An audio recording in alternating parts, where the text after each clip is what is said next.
the Citizenship Amendment Act has been notified by the Home Ministry yesterday, formally allowing minorities facing persecution in Afghanistan, Pakistan and Bangladesh belonging to the Hindu, Sikh, Jain, Christian, Buddhist and Parsi communities to obtain Indian citizenship. Eligibility under the new rules includes belonging to one of the three neighbouring countries of Pakistan, Afghanistan and Bangladesh, and also belonging to one of the 6 minority communities mentioned earlier. Under the CAA of 2019 amendment, migrants who entered India by 31st December 2014 were eligible for fast-track Indian citizenship. The amendment reduced the residence requirement for naturalization from 11 to 5 years. Other eligible applicants continue to include individuals of Indian origin, spouses of Indian citizens, minor children of Indian citizens, individuals with registered Indian citizen parents, and overseas citizens of India card holders. It is important to remember the law does not deprive anyone of citizenship, nor does it grant citizenship to anyone. It makes a certain category of people eligible to apply for citizenship through naturalization by reducing merely the number of years, which was previously 11 and is now 5. Further, those applying will have to prove that they came to India before the 31st of December 2014. It also has to be proved that they fled from their countries due to religious persecution. They need to be speaking or at least have knowledge of one of the languages from the 8th schedule of the Constitution and fulfill the requirements of the 3rd schedule of the Civil Code of 1955. After all of this, they will be eligible to apply, and beyond that, it continues to depend on the Government of India whether it will grant them citizenship or not. With that, we take this conversation forward. We have some very important voices because, like I said, and you have to keep this in mind, that the Act does not take away the right of anybody to apply for citizenship, but it merely grants a fast-track citizenship to certain people. Today, viewers, I have with me on the broadcast 4 voices, refugee voices belonging from our neighbouring countries who fled to India. We will understand under what circumstances they made that decision, how long they've been here, and what the new notification really now means to them. I'm going to begin this conversation. We have with us Pyare Singh ji, who is a refugee from Afghanistan. Pyare Singh ji, if you can hear me. Pyare Singh ji, अगर आपको मेरी आवाज़ आ रही है, मैं आपको अब TV पर लाना चाहूँगी सर, और थोड़ा समझना चाहेंगे आपसे सबसे पहले कि आप अभी कहाँ हैं? मैं तो इस टाइम अपने घर पे हूं, क्योंकि आज आपको सबको मेरे तरफ से और मेरा परिवार की तरफ से नमस्कार। मैं अपने परिवार के साथ आज खुशियां मना रहा हूं और मैंने रात का प्रोग्राम सोचा है कि पार्टी करूं, क्योंकि सीएई जो पास हुआ है हमारे को बहुत खुशी हुआ है और मेरे परिवार को। मैं तो एक बात बता दूं कि हमारे घर में इतना खुशी है मैं आपको बोल नहीं सकता हूं। मैं जिस घर में रह रहा हूं 10 साल से जी, ये माता जी का घर है। 10 साल आज माता जी को अपने पास बुलाया कि माता जी हमारा सीए मिला है, अब जो कह रहे थे आधार कार्ड दो, एग्रीमेंट कर लो, आज के बाद तू जो बोलेगा वही करूंगा। तो माता जी को भी बुलाया अपने साथ बिठा के, मैं इनका किराएदार हूं। पर ऐसे एक अच्छा माता जी, मैं इनका भी धन्यवाद करता हूं, मोदी जी का भी और अमित शाह जी का भी और पूरे हिंदुस्तान का, देश का, सबका, क्योंकि हम 30 साल से रह रहे हैं। हमारे साथ इन्होंने बहुत अच्छा व्यवहार, अच्छा रहने के लिए, बिजनेस के लिए, काम के लिए, जो हमारे पास कुछ भी नहीं था इन्होंने हमारा मदद किया है।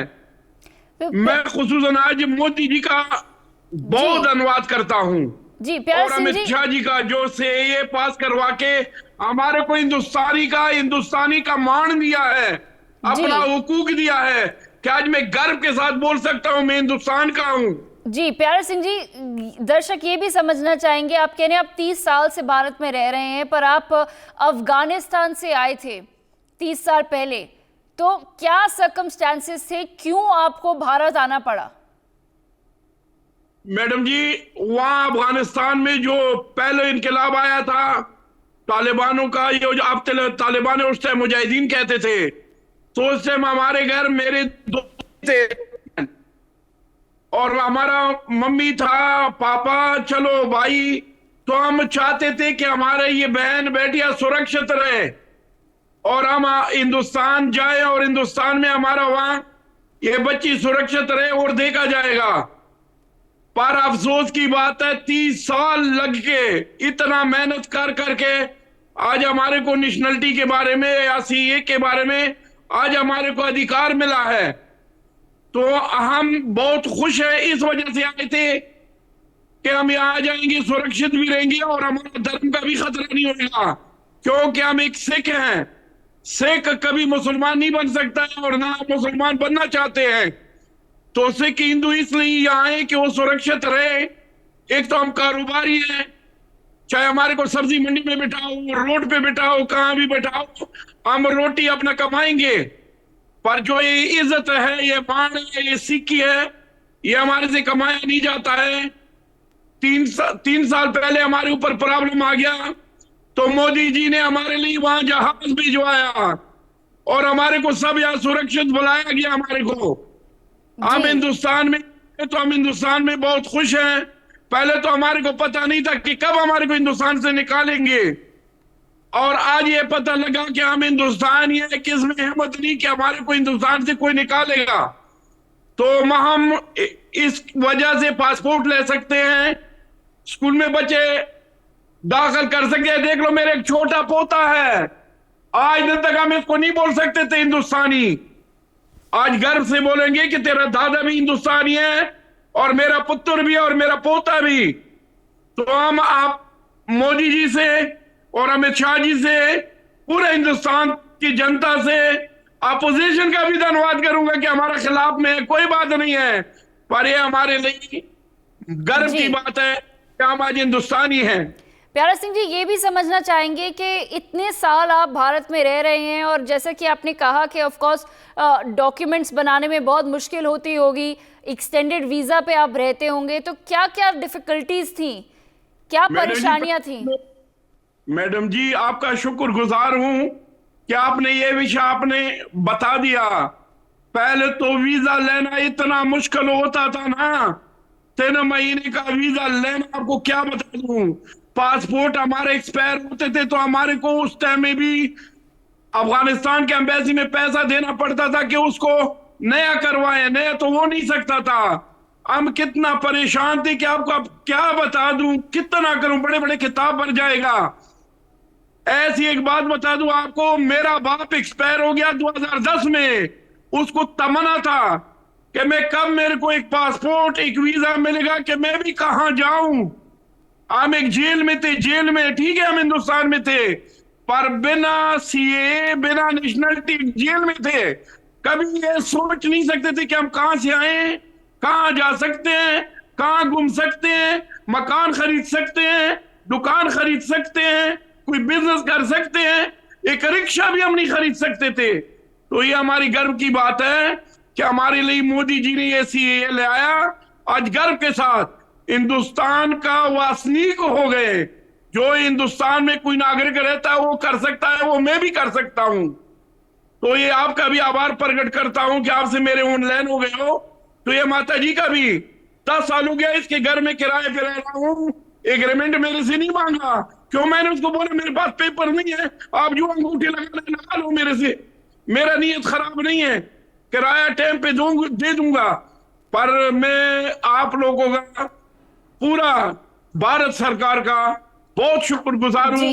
मेरा फैमिली देख लो बैठी है, बहुत खुश है। तो प्यारा मेरे सिंह जी, बच्चे, तो प्यारा सिंह जी कितने लोग हैं?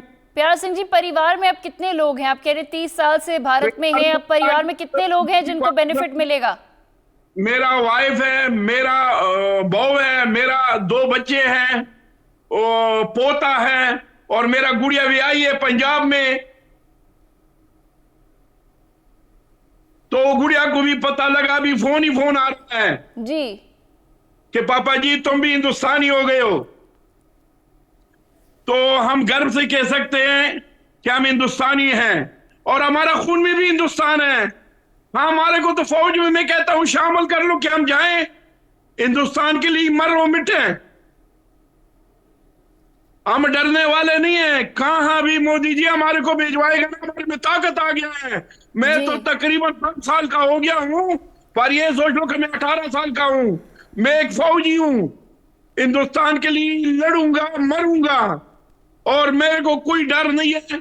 मैं आज बहुत खुश हूं। मैं तो हम तो इतने पढ़े लिखे भी नहीं है, जी क्योंकि हमारे पास पेपर नहीं थे, कोई आधार नहीं था। मेरा बच्चा 10वीं में पास नहीं कर पाया मैडम जी, क्योंकि पेपर नहीं थे। उनको पेपर के दिन में उसको बिठाते नहीं थे, क्योंकि ले आओ डॉक्यूमेंट ले आओ। तो मैं कौन सा दुख आपको बता दूं। मेरा बच्चा भी चाहता था कि मैं कॉलेज में मैं एक अच्छा ऑफिसर बनूं, मैं अच्छा पायलट बनूं, मैं अच्छा डॉक्टर बनूं। अफगानिस्तान में हमारे पास डॉक्टर भी थे, टीचर भी थे, ऑफिसर भी थे, पर अफसोस की बात है पेपरों के आधार पे हमारा जिंदगी बर्बाद हो गई। हाँ, ये भी शुक्रगुजार है मोदी जी के कि हमारा पोता आज पढ़ सकता है। ये देख ले, ये छोटे पोते मेरे, अब वो मान से कह सकता है कि मैं हिंदुस्तानी हूं। जी ओके तो जी प्यारा सिंह जी, आपका बहुत बहुत धन्यवाद हमारे दर्शकों को अपनी कहानी बताने के लिए और ये समझाने के लिए कि 30 साल के इंतजार के बाद, after waiting for 30 years, that is Pyara Singh and his family, refugees from Afghanistan who fled under the Talibans rule because they did not want to face the atrocities of the Taliban. They did not want to convert to Islam to continue living. They fled to India, and today, after 30 years, they will be applying for citizenship, and hopefully they're hoping that they'll be granted the same under the amended CAA rules. Pyar Singh ji, धन्यवाद आपका बहुत बहुत. I want to also bring in another voice, Dayal Singh जी, पाकिस्तान के refugee हैं दयाल सिंह जी, जो हमारे साथ हैं इस समय. दयाल सिंह जी, अगर आपको मेरी आवाज़ आ रही है, मैं कुछ ही सेकंड में आपको टीवी पर भी लाऊंगी. दयाल सिंह जी, पहले तो हमें ये बताइए कि आप अभी कहाँ हैं भारत में? अभी मजनू का टीला, श्री राम सेना Hindu camp, Majnu ka Tila, near Gurudwara Sahib, civil line, Delhi. जी, तो दयाल सिंह जी, आप कितने समय से हैं यहाँ पे? यहाँ हम लोग 2013 में आए हुए हैं. हमसे पहले और भी हमारे भाई बंधु जो परिवार थे वहाँ, जो सिंध पाकिस्तान से आए थे, 2011 से हमारे यहाँ परिवार रह रहे हैं मजनू का टीला में. जो मेरा परिवार, मैं आया था 2013 में यहाँ भारत में. तो दयाल सिंह जी, आप कह रहे हैं पहले से भी लोग आ रहे थे और आप खुद 2013 में आए हैं. क्या परिस्थिति थी पाकिस्तान में कि आपको भारत आना पड़ा? पाकिस्तान में परिस्थिति यही थी 92 में, जब ये राम जन्मभूमि का जो सिलसिला चला था, उसमें हम उसी टाइम से ही हमारे हिंदू भाइयों पे परेशानी छा गई थी. तो चलते चलते अभी ज्यादा बढ़ने लगी. पूर्वजों ने तो कुछ अपनी जुल्म जास्ती सह ली, लेकिन हमारे जो नौजवान बच्चे महिलाएं थी, उन्होंने ये सोचा कि हमारा जो देश है भारत है, हम भारत में जाएंगे, वहां हमारे बच्ची, महिलाएं और बेटे, सब जितने परिवार वहां सुरक्षित रहेंगे. यहाँ हमारा रहना ठीक नहीं है. फिर हम लोगों ने, नौजवानों ने ये प्रयास किया कि अभी पाकिस्तान में रहना ठीक नहीं है. फिर हम लोगों ने एक जत्थे का सिस्टम बनाया और हमें जो इलाहाबाद में कुंभ का मेला लगा था, उसी के आधार पे हम लोगों ने वीजा लगवाया और वहां से आने के बाद यहाँ भारत में शरण ले ली.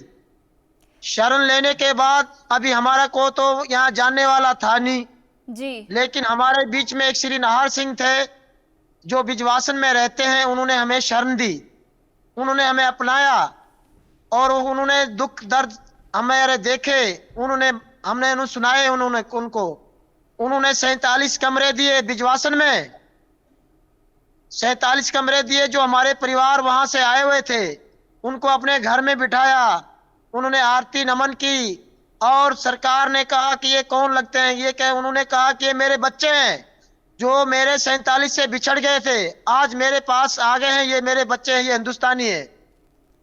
देखो, हर मनुष्य, हर आदमी, हर किसी के मन में श्रद्धा होती है.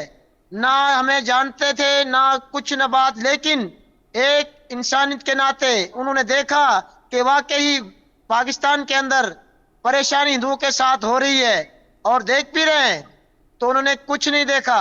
इन्होंने सीधे कह दिया सरकार को कि ये हमारे बच्चे हैं जो हमसे 47 से बिछड़ गए। जी दयाल सिंह जी, तो कितने लोग हैं आपके परिवार में अभी भारत में, और आपने इतने सालों में 10 साल हो गए हैं, आप कह रहे हैं 2013 में आए थे, अब 10 साल हो गए हैं, 10 साल से इनफैक्ट ऊपर हो गया है, तो कैसे आपने मैनेज करा? आपने कहा कि ऑफ कोर्स एक अच्छे इंसान थे जिन्होंने आपको शरण दी, पर उसके अलावा क्या काम कर पाए, क्या मुश्किलें थी आपके सामने? मेरे साथ है, वहां से आने के बाद 3-4 साल तो वहीं रहे हम लोग, 3 साल के करीब। लेकिन हमने सोचा कि अभी हम भी किसी का बोझ ना बने, और बैठे बैठे भी से ठीक नहीं, हम भी अपनी मेहनत मजदूरी अपना जीवन व्यापन करें। उन्हीं के बीच में हमारे विश्व हिंदू परिषद और बजरंग दल हिंदू महासभा के लोगों ने हमारे परिवारों के लिए, जो भी पाकिस्तान से हिंदू शरणार्थी आए हुए थे, उन्होंने संगठनों ने हमारी मदद की। और हमें तो कोई पहचानता भी नहीं था कि ये कौन है क्या है, लेकिन हमारी जो आवाज थी, हमारी जो बात थी, तो कुछ लोगों ने सुनी और कहा कि वाकई में ये दुख दर्द झेल के आए। इनको लिए हमारे संघ के, आरएसएस के अपने बलवीर सिंह जी भी हैं और परवेश भाई चौधरी जी हैं, और विश्व हिंदू परिषद के जितने भी कार्यकर्ता, उन्होंने बहुत हमें सहयोग दिया और आज भी सहयोग देते आ रहे हैं। क्योंकि यहाँ गारंटर कोई लेने को राजी भी नहीं है लोग, क्योंकि डरते हैं कि ये पाकिस्तानी है। लेकिन कुछ मान्यता के कारण कुछ लोगों ने सोचा कि ये लोग वाकई ही में परेशान होके आए हैं। इन्होंने ना हमें कोई हमसे ये पूछा नहीं कि आप कौन हो, वाकई में हम लोग हिंदू हैं, ऐसा तो नहीं है, हम सनातनी हैं। जब पाकिस्तान में रहते अपना धर्म नहीं छोड़ा है, वहां अगर धर्म छोड़ना होता तो पाकिस्तान में छोड़ा होता, लेकिन हमने धर्म नहीं छोड़ा। पाकिस्तान छोड़ दिया, देश छोड़ दिया, परिवार छोड़ दिया, लेकिन अपना धर्म नहीं छोड़ा। जी दयाल सिंह जी, जो आपके बच्चे हैं उन्हें क्या मुश्किलें हुई हैं हिंदुस्तान में, क्योंकि कोई कागज नहीं थे कभी? हाँ, जो यहाँ बच्चे पैदा हुए हैं और जो वहां से बच्चे लाए थे, वो यहाँ, क्योंकि हमारे पास कोई आधार कार्ड नहीं था, ना हमारे पास कोई पहचान पत्र नहीं था, ना हमारे पास कोई चीज थी जो सरकार को दे के हमारे बच्चों को एडमिशन कर सके। लेकिन कुछ सामाजिक कार्यकर्ताओं ने, संगठन ने जुड़ के कहा कि ये कुछ लोग, ये अभी ये बच्चे जो पढ़ेंगे नहीं तो फिर यहाँ बेकार हो जाएंगे। तो सरकार से भी बात हुई और हमारे जो बच्चे थे वो गवर्नमेंट स्कूल में दाखिल किए। उनके बाद सरकार ने हमें एक और तोहफा दिया कि इनके Aadhaar card, PAN card, bank account और ये जमीन खरीद सकते हैं। ये तोहफा हमारे प्रधानमंत्री जी ने हमें दिया। उसी टाइम हम बहुत खुश हुए, क्योंकि हमारे बच्चों के जीवन की बात थी। जी दयाल सिंह जी, अब क्या लगता है, जो अब सीए की नोटिफिकेशन आ गई है, फॉर्म खुल गए हैं, आप अप्लाई कर पाएंगे, कैसे आपको लगता है कि आपकी जिंदगी बदलने वाली है? मैडम जी, हमें तो पहले प्रधानमंत्री जी को बार बार नमन करते हैं हमारे परिवार के तरफ से, क्योंकि हमारी जो 70 साल की पीड़ा है, 1-2 दिन की पीड़ा नहीं है हमारी।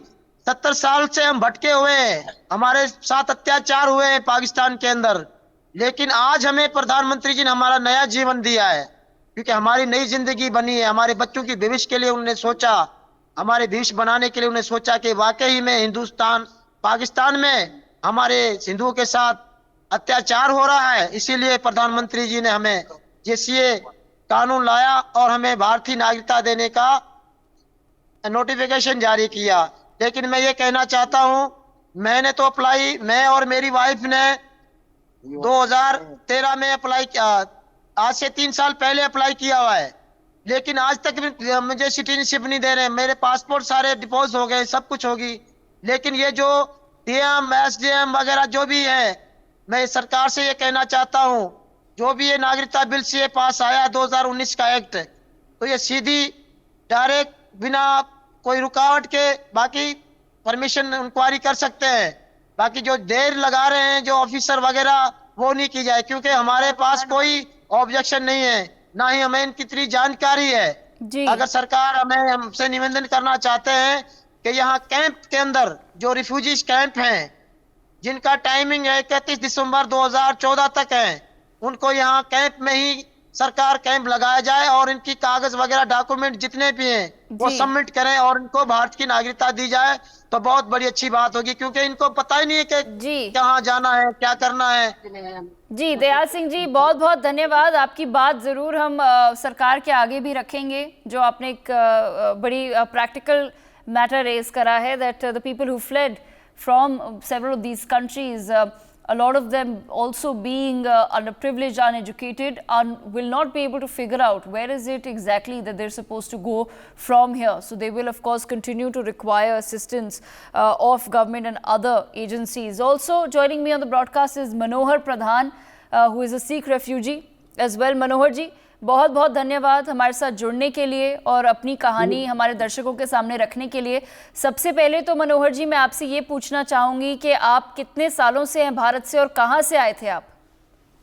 मैं अफगानिस्तान के जलालाबाद शहर से था और हम जो यहाँ आए इंडिया में तो 79 में हम लोग आ गए थे। 1979 में हम लोग आ गए थे। तो उस वक्त हालात खराब होना शुरू हुए थे अफगानिस्तान में, कम्युनिस्ट राज आया था। तो तब की बात है, हम लोग वहां से निकल आए, मैं अपने बच्चों के साथ आ गया यहाँ। तो मनोहर जी 1979, दैट्स ओवर 40 इयर्स सर, 40 साल। 40 साल से ऊपर हो गए, more than 43 year, 44 years. So how have you exactly been managing in India, sir, for the past over 40 years?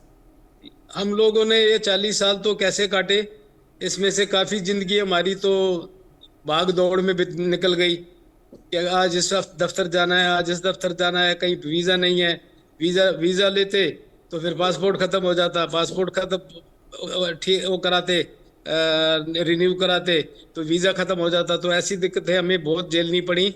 30-32 साल हम बहुत परेशान हुए।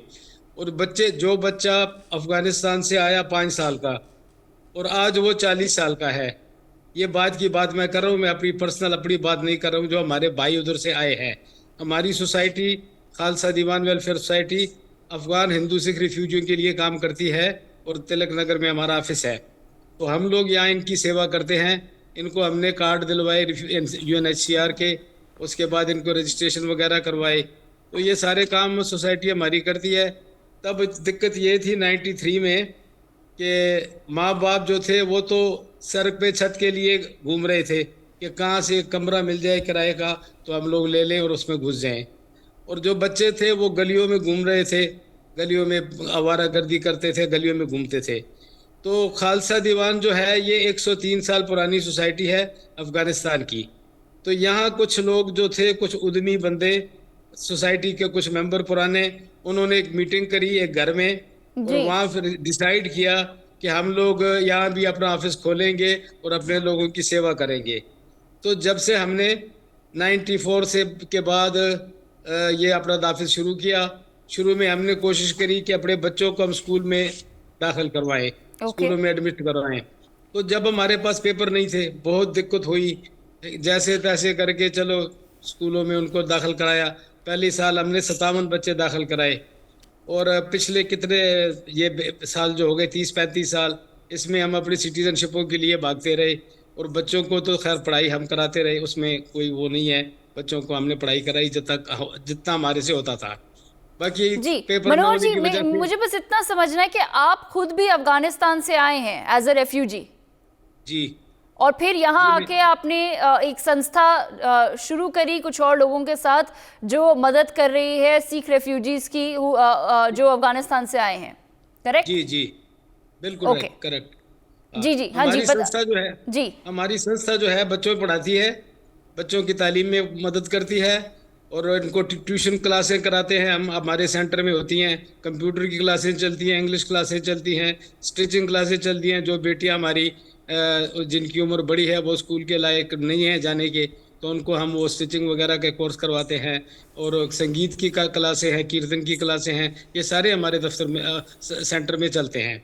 तो हम अब कोशिश करते हैं कि हमारे एक डेलीगेशन बना हुआ है, हमने अपने बनाया है वफद, कि कोई भी बंदा होता है, कोई घरोगी झगड़े होते हैं, कुछ होते हैं, तो हम कोशिश करते हैं कि हमारे लोग जो है वो थानों में, कोर्टों में परेशान ना हों और जो भी होता है हम अपना वहीं फैसला कर लेते हैं आपस में। 90% 95% लोग हमारी बात सुन लेते हैं और अपने घरों को चले जाते हैं, फैसले हमारे मान लेते हैं। तो मनोहर जी, 1980 से कितनी ऐसे परिवार आए हैं अफगानिस्तान से who must have reached out to people in India, जिन्होंने आपकी जो संस्था है उनको रीच आउट करा होगा कि हम आना चाहते हैं या आके यहाँ पे ढूंढा आपको? ऐसे कितने परिवार हैं? परिवार तो यहाँ पे काफ़ी आए थे, कुछ लोग तो चले गए हैं, बाहर चले गए हैं, और ज़्यादा थे। पर इस टाइम जो है हमारे 18,000 15,000 से 18,000 के बीच बंदे हैं। तकरीबन ये 3,000 साढ़े 3-4,000 परिवार ऐसे हैं दिल्ली में। 3-4 हज़ार परिवार हैं और इनमें आप कह रहे हैं अराउंड 15,000 लोग होंगे इन 3-4 हज़ार परिवारों में। तो किसी के पास भी कोई कागजात आज तक कुछ नहीं रहा? नहीं, मोस्ट ऐसा कुछ नहीं है। कुछ लोगों को तो जो सिटीजनशिप है रूटीन में, जैसे मैंने लिए हैं, जी, तो हमने अपने जो जो रूटीन में जो प्रोग्राम है, प्रोसीजर है जो सिटीजनशिप का, उस बेस पे भी कई लोगों को मिली हैं। पर हम लोगों को बहुत दिक्कत हुई है, बहुत तंग किया गया वीज़ों के लिए, सिटीजनशिप के लिए, और बहुत परेशान हुए। अब भी यहाँ जो लोग हैं ये 93, 94 से, 92 से या 90 से आए हैं, तो 35 साल इनको हो गए, इनके पास कोई डॉक्यूमेंट नहीं है और बहुत परेशान है ये लोग। इनके ये ना कोई पासपोर्ट ले सकते हैं। हमारे लोग काफ़ी मेहनती हैं, बहुत मेहनती लोग हैं, ये कोई काम मना नहीं करते, काम कोई भी है तो ये कर लेते हैं। पर इनको दिक्कत क्या है कि इनके पास पासपोर्ट नहीं है। इनको लैंग्वेज आती है, रशियन आती है, इनको फारसी आती है, पश्तो आती है, ये पड़ोसी देशों में जाके अच्छा बिजनेस कर सकते हैं। पर फिर बात वही अटक जाती है कि इनके पास पासपोर्ट नहीं है, कोई डॉक्यूमेंट नहीं है। तो इस वजह से हम लोग बहुत परेशान थे। फरवरी 2022 में हम मोदी जी से मिले थे, तो मोदी जी ने हमें उस दिन भरोसा दिलवाया कि आपका काम हम जल्दी कर रहे हैं, सरदार जी आप चिंता मत करो, काम आपका जल्दी हम करवा रहे हैं। तो हमने उनका धन्यवाद किया। आज जब उन्होंने ये काम करके दिखा दिया तो हम बहुत खुश हैं इस चीज़ मोदी जी से और भारत सरकार से कि इन्होंने हमारी बात सुनी है, क्योंकि हम तो 30-35 साल से धक्के खा रहे थे जी। सारी। कोई भी गवर्नमेंट आई उसने हमें वादे तो किए पर हमारा काम नहीं किया जी। रूटीन में तो सबको मिलती है सिटीजनशिप, कोई भी बाहर का बंदा आके अप्लाई कर सकता है, यहाँ 5-7 साल 10 साल रह के अप्लाई कर सकता है, वो तो ठीक है, वो तो हम लोगों ने अपने बेस पे किया। उसमें भी हमें बहुत तंग किया गया, कभी वीज़े नहीं है तो कभी पासपोर्ट रिन्यू कराना है। अब देखो अब 1.5-2 साल से तालिबान सरकार जब से आई है, एम्बेसी बंद है, यहाँ कोई काम नहीं होता अफगानिस्तान की, तो अब पासपोर्ट कैसे रिन्यू करें? तो ऐसी दिक्कतें हमें बहुत ज़्यादा आई हैं। हमने अप्रोच किया है, तो ये मोदी जी का हम बहुत धन्यवाद करते हैं, इन्होंने हमारे साथ मदद करी है। और जो बाकी लोग हैं, हम इसमें पॉलिटिकल लिहाज से कोई बात नहीं करते। हमें तो जो हमारी तकलीफ थी, जो हमारी दिक्कत थी, वो जो हमारी चिंताएं थी, वो अब दूर हो गई हैं और हम फख्र से कह सकते हैं, आज सर उठा के कह सकते हैं कि हम भारतीय हैं। हमारे लोग यही चाहते थे, हमारे लोग यही चाहते थे कि हम भारतीय बने और भारत की सेवा करें, भारत माता की, जैसे और हमारे भाई या भारतीय करते हैं, हम भी उनमें साथ साथ मिलकर भारत की सेवा करें। मनोहर जी, आपका बहुत बहुत धन्यवाद करते हैं from NewsX to all the guests who joined us, Pyare Singh ji, Dayal Singh ji and Manohar ji, सब पाकिस्तान और अफ़गानिस्तान से आए हुए रेफ्यूजीज़ हैं। कोई 10 साल पहले आया है तो कोई 40 साल पहले आया है। Some people have come 10 years ago, others have come 40 years ago, and they faced a lot of hassle in India, and hopefully for them, they say things will change. For others who are coming in, things will change. On that note, once again, I thank all of our guests for joining us to shed some light on how CAA will change the lives of refugees coming in from Pakistan, Bangladesh and Afghanistan. For more such videos, subscribe to the NewsX YouTube channel, hit the bell icon.